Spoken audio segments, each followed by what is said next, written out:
Ayan, isang pinagpalang hapon po sa bawat isa po sa atin. At ngayon pong Lunes, isang panibagong topic po ang ating pong tatalakayin dito po sa ating daily Bible study dito po sa Rema Fields. Ayan, minsan pa po isang pinagpalang hapon po sa bawat isa po sa atin.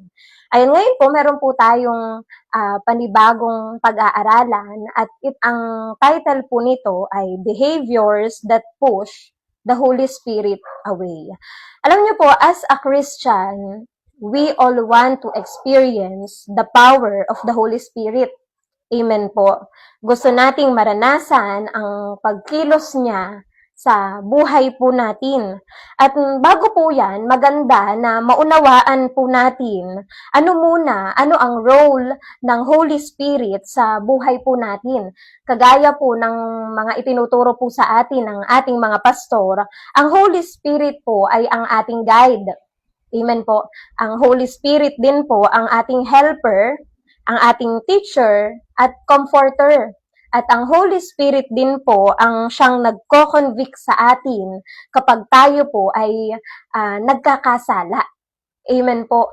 At ulitin ko po, ang Holy Spirit ang ating guide, ang ating helper, teacher, comforter, at siya rin po ang Holy Spirit na nagko-convict po sa atin kapag tayo po ay nagkakasala. But the question is, kung ang Holy Spirit ay laging kasama ng mga mananampalataya, kung ang Holy Spirit ay lagi nating kasama, bakit may mga chances na parang hindi natin siya nararamdaman o bakit may mga chances na hindi natin siya nararanasan o hindi natin siya naririnig? Alam niyo po, ang sagot po dito ay hindi dahil iniwan tayo ng Holy Spirit, kundi dahil baka meron tayong mga pag-uugali o gawain na nakakapagpag-grieve sa Holy Spirit. Amen po. At ano nga ba, kagaya po ng topic natin ngayon, ano nga ba yung mga behaviors na ito that push the Holy Spirit away? At number 1 po, natatalakayin po natin ngayong hapon ay number 1, hidden sin with no repentance. And the Holy Spirit never abandon God's children, but our fellowship with Him can be hindered through sin. Alam niyo po, ang Holy Spirit ay hindi yan mang-iiwan, hindi niya tayo i-abandona. Pero alam niyo po, sabi niya dito, it can be hindered through sin, dahilan po sa kasalanan. Ang sabi nga po niya dito, hidden sin with no repentance.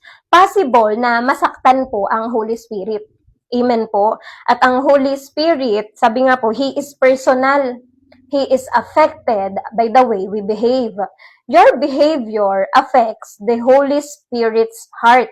Kaya nga po, kagaya po ng nakalagay sa caption, sabi niya doon, ignoring conviction dulls your sensitivity to the Holy Spirit. Sabi po sa Ephesians chapter 4 verse 30, do not grieve the Spirit of God. Gayon din naman po, sabi sa 1 Thessalonians chapter 5 verse 19, do not quench the Spirit of God. Sabi naman po sa Acts chapter 7 verse 51, people can resist the Spirit of God. Ang problema ay hindi lang ang sin itself, kundi ang patuloy na pagtatago at pagtanggi na magsisi. Kaya nga po, hidden sin. Bakit? Ito ay itinatago mo. Amen po. At kawalan ng remorse, sa halip na magsisi, nag-e-enjoy pa sa kasalanan. Alam niyo po, merong mga tao at merong pong mga, sabihin na natin na kahit Kristiyano na ay nandun pa rin sa hidden sin. At sa kabila ng kasalanan na ito, sabi nga po, walang remorse. Ibig sabihin, hindi nagsisisi. At ito po ang isang bagay na nakakapagpalayo sa Holy Spirit. Amen po. Ang sabi niya dito, kawalan ng remorse sa halip na magsisi, nag-e-enjoy pa sa kasalanan. Alam niyo po, alam natin na sa Panginoon po ay walang kasalanang natatago. Amen po. Maaring maitago mo sa tao, pero alam ng Diyos ang lahat. Wala kang maitatago sa Diyos. Kahit sabihin mo na tinatago-tago mo tong kasalanan na to, sabi niya, maaari mo itong itago sa tao, sa pastor mo, sa mga kaibigan mo, o sa magulang mo, maaari mong itago. Pero alam niyo po, sa Diyos ay wala po tayong maitatago. Amen po. And the fastest way to lose sensitivity to the Holy Spirit is to keep your sin private and call it small. Again, wala pong private sin. Dahil sa Diyos, lahat po ay hayag. Hindi mo pwedeng sabihin na hindi naman nakikita, yes, hindi nakikita ng tao, pero nakikita po ng Diyos. Minsan, nagtataka tayo, bakit hindi na ganun ka, hindi na ako ganun kausapin ng Diyos? Hindi na ako ganun ka-sensitibo sa pagkilos ng Holy Spirit. Alam niyo po, ang problema ay hindi ang Holy Spirit. Ang problema ay hindi ang Diyos, kundi ang problema ay tayo pong mga tao. Bakit? Number one, that push the Holy Spirit away, sabi niya dito, ay hidden sin with no repentance. Sabi niya, ignoring conviction dulls your sensitivity to the Holy Spirit. Amen po. Minsan magtataka tayo, kaya hindi na tayo sensitibo, kaya hindi na natin nararamdaman ng Holy Spirit kasi dahilan po sa atin. Dahil meron tayong itinatagong kasalanan. Amen po. At hindi tayo nagsisisi. At alam niyo po, ang Holy Spirit, kagaya po ng sinabi ko kanina, ang Holy Spirit, isang role niya, siya rin po ay nagko-convict sa bawat isa po sa atin. Amen po. Siya yung, kumbaga po, siya yung konsensya mo. Amen po. Ang Holy Spirit ay nagko-convict sa atin pag nagkakamali tayo. We must not ignore His conviction. When we do, your heart will get dull. At ito po, meron po akong ilang babanggitin po sa inyo na signs that you are becoming spiritually dull or insensitive ka na sa Holy Spirit. Hindi mo na nararanasan, wala ka nang pakialam kung nandyan yung Holy Spirit o wala, o kung hindi mo nararanasan ang Holy Spirit o hindi ka na napupuspos. Alam niyo po, alam natin na kapag nandyan ang Holy Spirit, kapag ikaw ay sensitibo, madali kang mapuspos. Amen po, madali mo lang malaman kung nandiyan na ang Diyos, kung nandiyan na ang Espiritu ng Diyos, sabi nga po, kung ikaw ay sensitibo. Pero nawawala ang sensitivity of heart po natin dahilan sa kasalanan na hindi natin pinagsisihan. Amen po. At number one, sabi niya dito, yung isa po dito na signs that you are becoming spiritually dull. Una po ay you feel convicted but then you justify it. Ano po, tayong mga tao ay punong-puno tayo ng justification. Kapag nagkasala, sasabihin natin, nakokonsensya ka nga, pero hinahanapan mo ng justification ang kasalanan mo. Dati, nako-convict ka agad, pero now, sinasabi mo na, ay, white lies lang naman yun, mababa lang naman yung kasalanan na yun, ginagawa rin naman yun ng iba, ganun din naman yung iba. Yes, nako-convict ka, pero pinagpapawalang bahala mo na lang ito.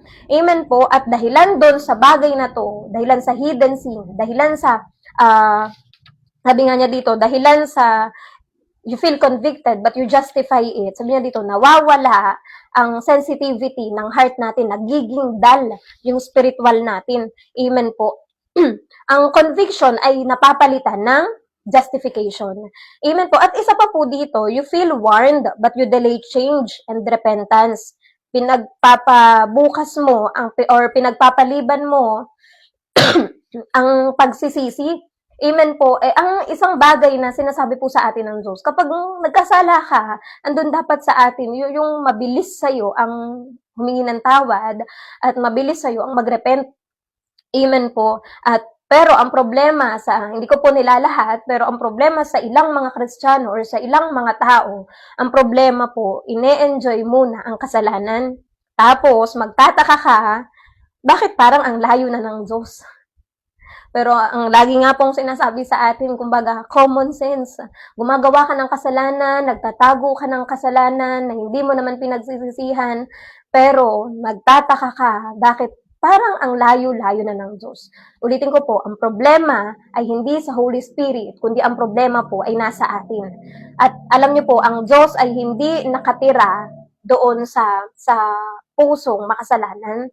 I mean, dun sa puso na hindi nagsisisi. Bakit? Kasi ang gusto po ng Diyos ay yung kumbaga, meron tayong repentant heart. Amen po.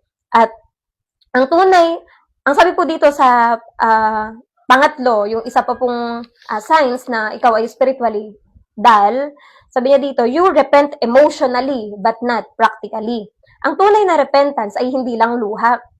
ito ay change of direction. Hindi lahat ng umiiyak ay nagsisisi. Mapapansin po natin, every time na nagpe-pray tayo, di ba po, merong iyak ng iyak sa prayer. Pero alam niyo po, ang sign ng kapuspusan ay hindi naman yung kung gaano kalakas ang hiyaw mo o kung gaano kalakas yung iyak mo. Amen po. Kundi ang sabi nga niya dito, hindi ito nakabase kung dun sa luha mo, kung gaano kalakas yung iyak mo, kundi ang tunay na pagsisisi, ang tunay na kapuspusan ay nakabase, sabi nga po, dun sa change of heart, no? Change of direction. Ulitin ko po, hindi lahat ng umiiyak ay nagsisisi. Amen po. Kaya nga, ang sabi po ng Lord, iwaksi mo ang kasalanan, aminin, at ihingi ito ng tawad. Alam niyo po, hindi po nalulugod ang Diyos doon sa hidden sin mo, at hindi mo ito hinihingi ng tawad sa Diyos. Alam niyo po, ulitin ko po, sa Diyos ay walang lihim. Sabi nga po, anumang bagay na itago mo sa dilim ay iwawaksin ng Diyos sa liwanag. Amen po. At walang nalilihim sa Kanya. At kapag nasa hidden sin ka, learn to repent quickly. Amen po. Meron pong word na quickly. Bakit? Kasi pag alam mong nandyan ka sa kasalanan, iko-convict ka ng Holy Spirit. Alam niyo po, isang bagay na nakakatakot ay yung kapag hindi ka na nako-convict. Amen po. So, ito po sa atin, ang sabi niya nga po dito, kapag nasa hidden sin ka, learn to repent quickly. Kung hindi, it will grieve the Holy Spirit and pushes Him away. No wonder, kaya maraming mga tao ang tumatalikod. Kaya maraming mga tao ang sinasabi na hindi ko na nararamdaman ng Holy Spirit, hindi ko na nararamdaman ng Diyos, dahilan hindi sa Holy Spirit, hindi dahilan sa Diyos, kundi dahilan sa kasalanan. Baka, kaya i-check natin yung sarili natin. Bakit parang ang pagkilos ng Diyos ay hindi na kagaya ng pagkilos niya sa akin noon? Bakit hindi na ako ganoong ka-sensitive kagaya noon? No, meron po ba tayong mga ganong chances sa buhay po natin na napapatanong tayo na hindi na ako ganong ka-sensitibo? Bakit hindi ko na nararanasan ang Diyos? Bakit parang pakiramdam ko, ang layo-layo na ng Holy Spirit sa akin? Nagpe-pray naman ako,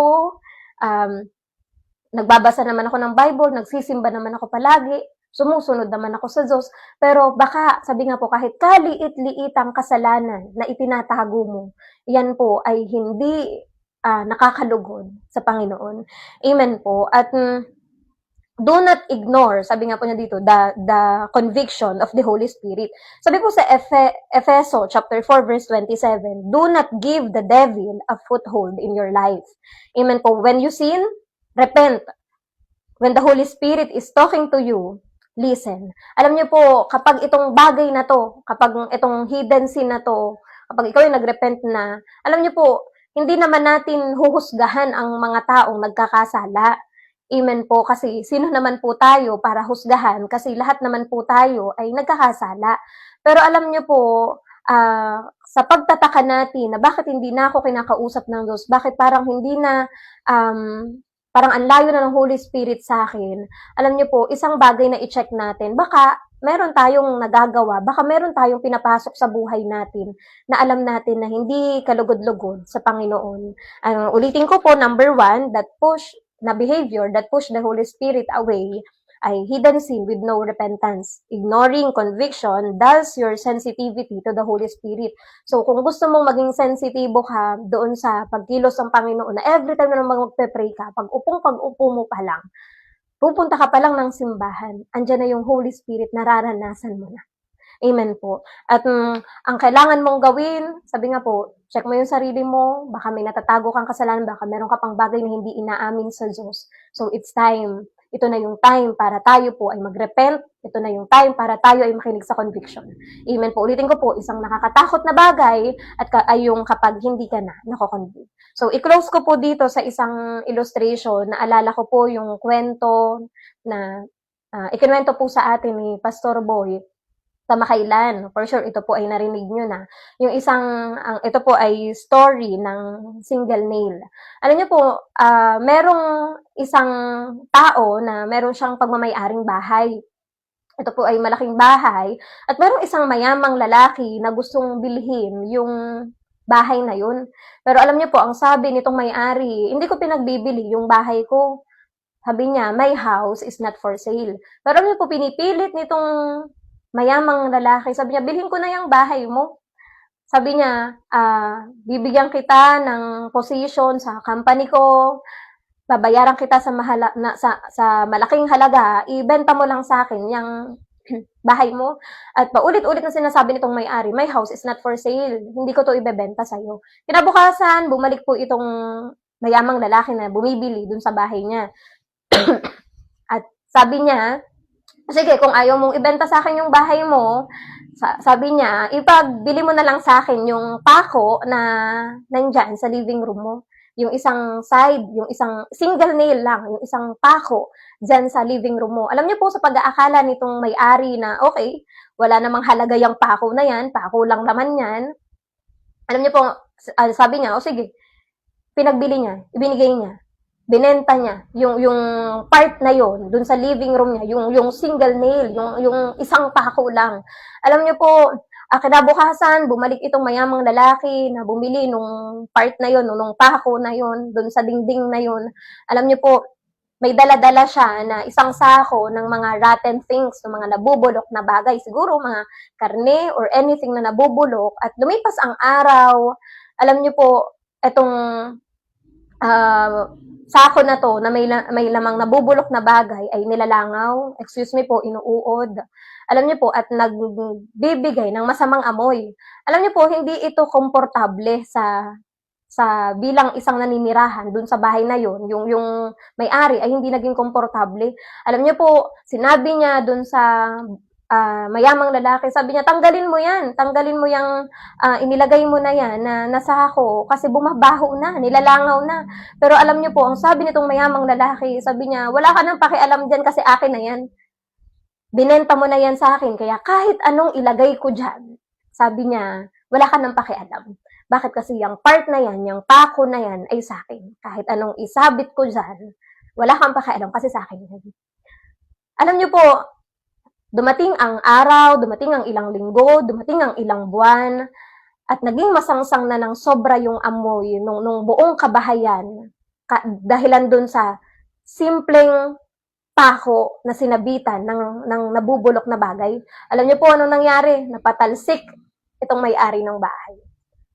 Alam niyo ba, dahilan dun sa simpleng pako na ipinagbili niya, na simpleng part dun sa living room niya na ipinagbili niya, napasukan ng mabaho yung buong kabahayan niya. Alam niyo po, kagaya po nito, hindi kailangan ng devil or ng demonyo ng whole life mo para i-destroy ka. He just need a single spot sa heart mo para i-break ka, para ilayo ka sa Diyos. Yung simpleng kasalanan, yung akala mo simple lang, alam niyo po, ito po ay magde-destroy sa'yo. At it can be a single sin. Single nail nga lang po yun eh. Amen po. It can be a single sin na akala mo simple lang, but it can ruin your life and make the Holy Spirit far from you. So, ganun kadali lang po yung ibabahagi ko po sa inyo. Nawa po ay meron po tayong natutunan at napaalalahanan po tayo sa mga salita po ng Diyos. Tandaan po natin, kung tayo ay may kasalanang itinatago, it's about time para mag-reflect. It's about time para mag-repent, sabi nga po, at humingi ng saklolo at tulong sa Diyos. To make the Holy Spirit, sabi nga, na mas malapit sa'yo, na mas maging sensitibo ka pa sa pagkilos ng Holy Spirit ng Diyos sa buhay po natin. Amen po. Sige po, manalangin po tayo. Panginoon, sa pangalan ni Jesus, patuloy o Diyos na nagpapasalamat kami sa pagpapaalaala mo sa amin ng iyong mga salita. Panginoon, na nais namin, Holy Spirit, na kami ay maging sensitibo pa sa pagkilos mo sa buhay namin, mas maranasan ka namin, Panginoon. At Lord, dalangin namin na anumang mga bagay na nakakapagparumi sa amin, hayaan mo, O Diyos, na maiwaksi namin ito, nahingi namin ng tawad sa iyo, nihingi namin ito ng tawad sa iyo, Panginoon. Tulungan mo kami, Panginoon, na sa iyo ay makalapit ng malaya, O Diyos, at maging banal, kalugod-lugod sa iyong harapan, Panginoon, sapagkat ito ang ninanais mo sa amin, Panginoon. Salamat, O Diyos, patuloy na gayon din sa mga tagapakinig. Hayaan mo na ang mga salitang ito ay tumatch ng kanilang mga puso, Panginoon, at magsilbing correction sa bawat isa sa amin, Panginoon. Salamat, O Diyos, pinupuri ka namin sa pangalan ni Jesus. Amen. Ayan, isang pinagpalang hapon po sa bawat isa po sa atin. God bless you po.